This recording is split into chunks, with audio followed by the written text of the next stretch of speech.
여러분들은 혹시 이제 집 밖에 문 밖을 나서서 도시를 보게 되면 여러분들 눈앞에 무엇이 있죠? 여러분 이제 집 밖을 나서서 우리가 살아가는 이 도시를 보게 되면 여러분들 무엇이 있죠? 건물. 도시 보면 건물이 보이죠? 빌딩. 여러분들 제일 크게 보이는 게 뭐지? 아니 당연히 내가 크긴 한데 지금 내가 너희들 맨날 앞에 있진 않잖아. 여러분들이 이제 앞에 집 밖에 나가면은 가장 먼저 크게 보는 큰 건물이 뭐가 있죠? 롯데타워죠. 자, 롯데타워를 이제 인터넷 밈으로 보면은 이게 롯데타워가 어디까지 보이냐, 달에서도 보인다라고 하는 밈이 막 떠도는데, 여러분들 롯데타워가 우리나라에서 제일 높은 빌딩인 건 알고 있죠? 여러분들 그 건물을 짓기 위해 목사님이 그거를 짓는 과정을 목사님이 봤는데 어떻게 봤을까? 목사님이 대학교를 서울에서 천안까지 왕복 통학을 했어요. 어디에서 버스를 탔냐면 잠실에서 버스를 탔어. 그때 아침에 갈 때 맨날 막히더라고. 왜 막혔느냐? 그 롯데타워 건설하겠다고. 그 아침부터 이제 차량들이 많고 막 막히고 하는데, 여러분들 그 건물을 지을 때 여러분들 가장 중요한 게 무엇이 가장 중요할까요? 여러분들이 그런 높은 빌딩이나 그런 거대한 빌딩을 지을 때 그냥 갑자기 하루아침에 뚝딱뚝딱 만들어질까? 아니겠지. 이제 기본적인 상식이 있으면 하늘에서 그냥 바로 땅에서 바로 솟아서 건물이 만들어지는 게 아니라 오랜 시간을 투자해서 공사를 하고 또한 시간을 투자해야 이 건물이 만들어지게 됩니다. 가장 먼저 해야 되는 건 무엇이냐면 건물의 설계도를 만들어내는 거예요. 여러분들 설계도 안에 무엇이 있을까요? 목사님이 뭐 건축학을 공부한 건 아니지만 이 설계도 안에는 굉장히 많은 것들이 담겨져 있습니다. 상하수도를 어떻게 놓을 건지, 인터넷 광섬유와 전선을 어떻게 배선할 건지. 여러분들 요즘 추우면 여러분 못 틀죠? 추우면 에어컨 안 틀지? 보일러 틀죠? 보일러를 틀려면 여러분들 그 보일러에 들어가는 가스 그 배관을 어떻게 놓을 건지, 여러분들 그리고 주차장은 어떤 크기로 놓을 건지, 그리고 소방용품들은 어디에다 배치할 건지, 다 그것의 치밀한 계획과 치밀한 이제 설계도 안에서 이 세울 건물을 다 설계하고 작정하고 계획을 합니다. 그래서 우리가 눈에 보이는 건물은 갑자기 만들어지는 게 아니라 가장 먼저 아주 치밀하고 계획적으로 설계도를 만들어낸 다음에 이제 그 건물을 짓게 돼요. 그러면은 이 설계도를 다 지은 다음에는 무엇을 할까? 설계도를 지은 다음에 그 다음에 이제 기초 공사를 해야 돼요. 기초 공사가 여러분들 이게 무슨 기초 공사냐면 땅을 파서 땅에 기초석을 찾고 그 기초석을 잘 다듬어서 거기에다가 콘크리트를 놓는 게 아니라 기둥들을 심어요. 철근 기둥들을 심고 시멘트를 깔고 지반을 다져요. 이게 전체 공사 기간에 얼마나 걸릴까? 3분의 1이나 3분의 1 그 이상을 소모하게 돼요. 이 기초를 닦는 것 중에서. 그래서 이 기초 공사가 제대로 되지 않으면 어떤 일이 벌어질까요? 부실 공사가 돼서 건물이 무너지게 됩니다. 그래서 그리고 이 기초 공사를 하면서 내진 설계도 하지 않으면 이 건물은 조금이라도 땅이 흔들리면 아무리 겉은 화려하고 웅장한 건물이라 할지라도 설계도로 만들지 않고 기초 공사를 제대로 하지 않으면 그 건물은 무너지게 됩니다. 이런 것처럼 우리의 믿음도, 우리의 신앙생활도 이 기초 공사, 이 설계도대로 건물을 짓는 것과 같이 우리의 믿음도 큰 빌드업이 필요해요.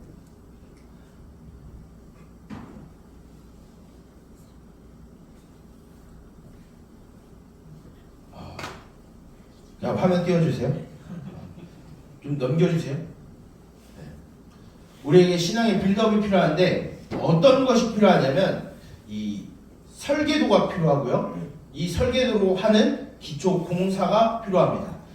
여러분 설계도는 뭐라고 말할 수 있냐면 성경책, 우리가 보는 기록된 하나님의 말씀이 바로 설계도예요. 그리고 그 설계도대로 건물을 짓기 위해서 빌드업을 시작하는 기초 공사가 무엇이냐? 우리가 지난주에도 들었지만 바로 교리라는 거예요. 뭐라고 한다고? 교리. 교리를 기초공사를 잘 다져놔야 돼. 만약에 이 교리라고 하는 기초공사를 잘 다듬어 놓지 않으면 우리가 아무리 신앙생활을 오래 하고 오래 교회를 다녀도 어떻게 된다고? 마치 모래 위에 세운 집처럼 그 건물은 무너지게 마련이에요. 그래서 우리는 교리를 잘 배워야 되고 공부해야 되고 믿어야 되고 알아야 돼요. 자, 그러면은 그 다음에 우리가 이 설계도대로 기초공사를 하려고 하는데 오늘 말씀에는 이 기초공사, 이 설계도대로 하지 않은 어느 한 집단이 등장하게 돼요. 그게 바로 오늘 우리가 읽은 이 갈라디아서라고 하는 이 편지의 주인공이기도 한데 누구냐면 바로 갈라디아 지역에 있는 교회들이었어요. 오늘 우리가 읽은 이 갈라디아서는 사도 바울이 갈라디아라고 하는 지역에 있는 교회들에게 보낸 편지예요. 그런데 사도 바울이 보낸 편지들 중에서 가장 격한 표현으로 질책하고 화를 내고 꾸중을 하고 혼을 내는 교회가 바로 이 갈라디아 교회예요. 그 바울이 화난 이유가 뭐냐면 오늘 우리가 성경을 읽어보면 잘 알듯이 다른 복음을 이 갈라디아 교회가 받아들였기 때문이에요. 그러면 이 갈라디아 교회가 어떤 다른 복음을 받아들였나 넘겨주세요. 우리가 구원을 받기 위해서 가장 필요한 게 무엇이냐면 예수님을 믿는 거예요.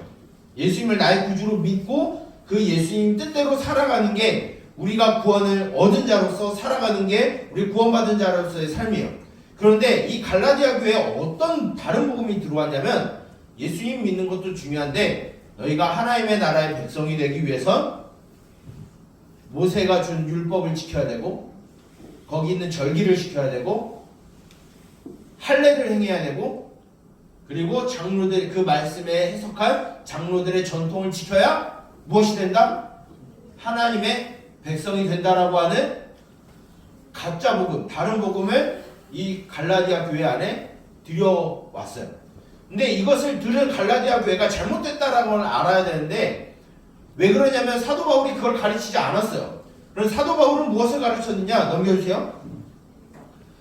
오직 구원은 예수 그리스도를 믿음으로 말미암아서 하나님이 주시는 그 믿음으로 말미암아 우리가 구원을 얻는다라고 하는 거예요. 이것을 갈라디아 교회에 이 사도 바울이 총 3번의 전도 여행을 다니는데 가장 먼저 전한 곳이 이 갈라디아 지역의 교회예요.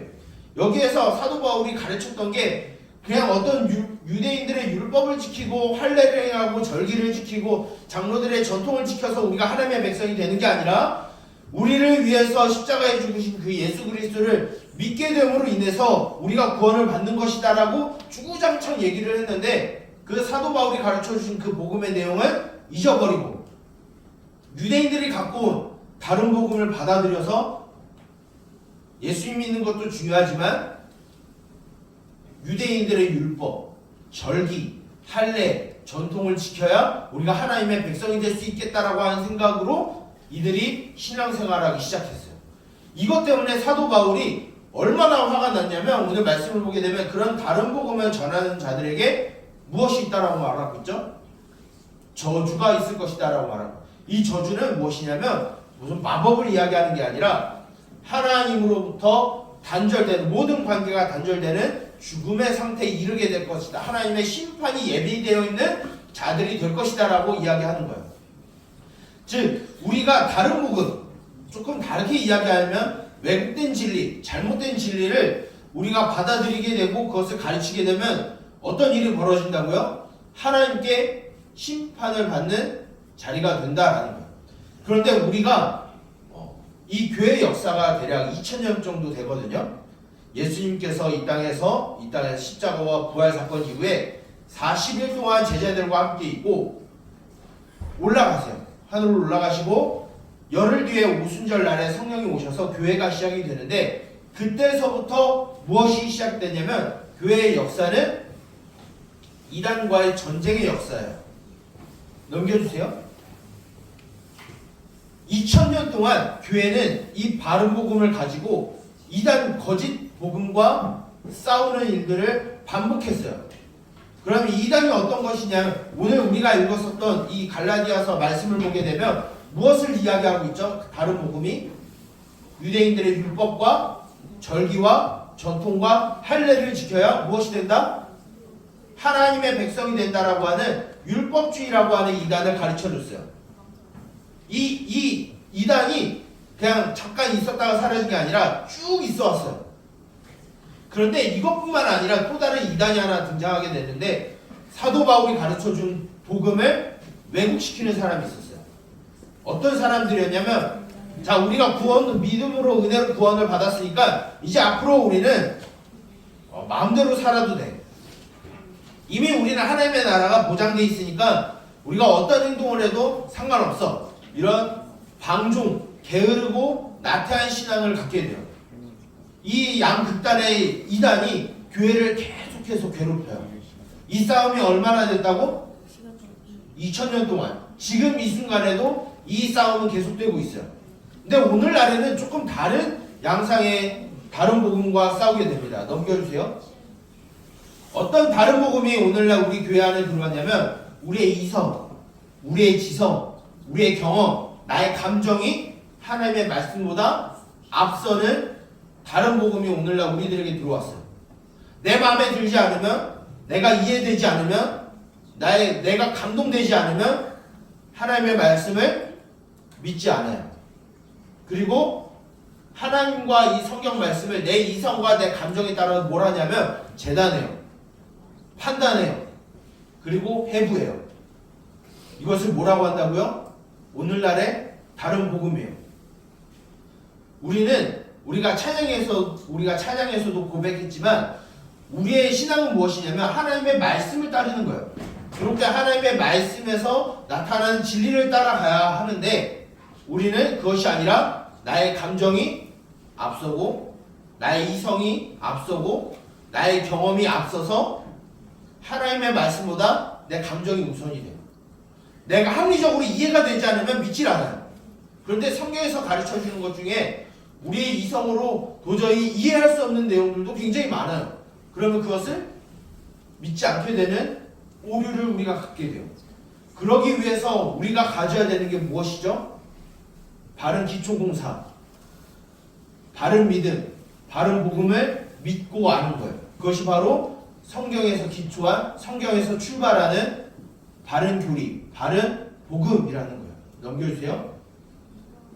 그러니까 우리가 쌓아야 할 이 기초공사에 있는 이 교리의 내용들은 무엇이냐면 하나님은 누구신지, 예수님은 누구시고 무슨 일을 하였는지, 인간은 어떤 존재인지, 예수님을 통해서 얻는 구원은 우리에게 어떻게 주어지는지, 그리고 성령 하나님은 우리를 위해서 어떤 일을 행하시는지, 그리고 그 예수 그리스도와 하나님과 하나님 아버지와 성령을 믿는 교회는 어떠한 공동체를 이루는지, 그 교회 공동체가 마지막 날에 무엇이 이루어질지를 믿는 이 7개에서 8개 정도에 되는 대주제를 가지고 우리가 믿음의 기초공사를 이루어야 돼요. 우리가 이런 바른 교리, 바른 복음을 믿어야 되는 이유는 이 땅 가운데 바른 교리, 바른 복음만 있다? 아니요. 2000년 동안 무슨 싸움이 있었다고요? 다른 복음과의 싸움이 있었다고요. 그 싸움에서 우리가 넘어가지 않고 유혹되지 않고 죄에 넘어가지 않기 위해서 우리는 사람이 만들어낸 게 아니라 그냥 하늘에서 뚝 떨어진 것도 아니고 땅에서 그냥 갑자기 쑥 솟은 것이 아니라 하나님의 말씀의 기초에서 나온 이 교리 안에서, 이 복음 안에서 이 복음을 믿음으로 우리가 우리의 신앙을 쌓아 올리는 빌드업이 있어야 된다는 거예요. 넘겨주세요. 목사님과 여러분들이 이 바른 기초공사, 이 바른 교리를 믿어서 이성만, 머리만 커지는 게 아니라 진정한 믿음을 여러분들이 세워가고 믿음의 성장과 믿음의 성숙이 일어나서 우리 가운데 하나님의 나라를 이루고 하나님의 백성대로 살아가기를 소망합니다. 하나님은 여러분들에게 성경이라고 하는 여러분들의 믿음을 빌드업할 수 있는 설계도를 여러분들에게 주셨어요.